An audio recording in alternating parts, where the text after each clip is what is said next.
Thank you very much. Colleagues, we are closing Catch the Eye procedure, and I would like to give a floor for the Commission to Executive Vice President Dombrovskis.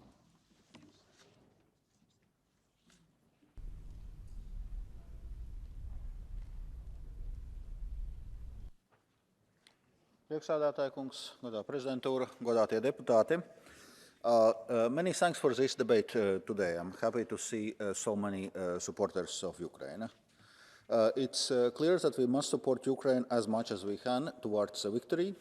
This is the only way to end Russia's brutal war and ensure that Europeans are safe from this aggressor. The EU supports Ukraine's peace formula for a comprehensive, just and lasting peace in Ukraine that respects Ukraine's independence, sovereignty and territorial integrity within its internationally recognized borders.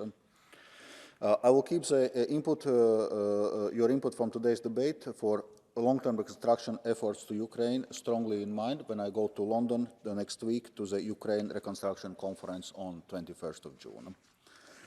The EU will stay with Ukraine for as long as it takes. This also means significant financial, trade and humanitarian support. The main political support for Ukraine is that the EU has already granted the candidate country status for Ukraine. I would be happy to see next steps made in this direction in the autumn. Ukraine belongs to the EU.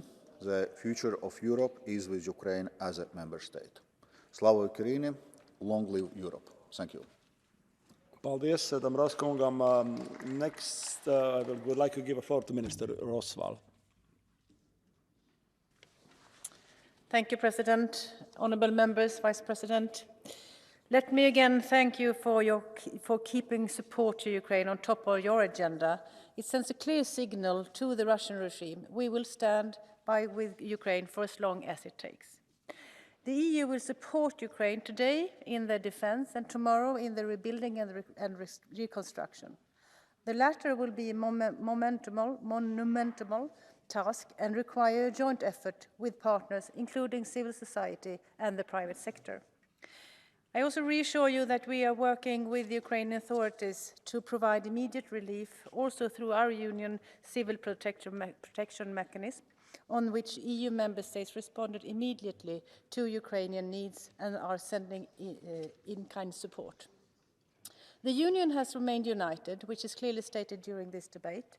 We have delivered support to Ukraine to a level that many would have thought impossible 1 year ago.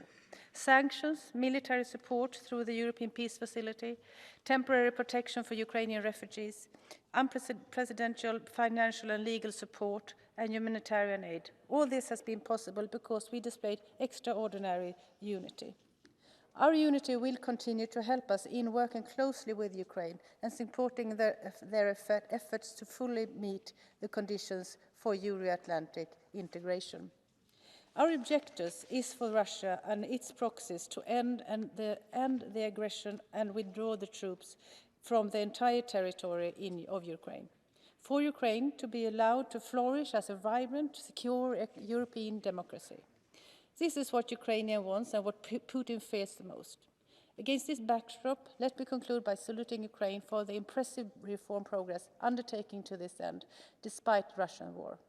And thank you for your attention and for the debate. As Vice President said, this debate shows the strong support that we have, all of us, to Ukraine. Thank you very much. Thank you very much, Minister.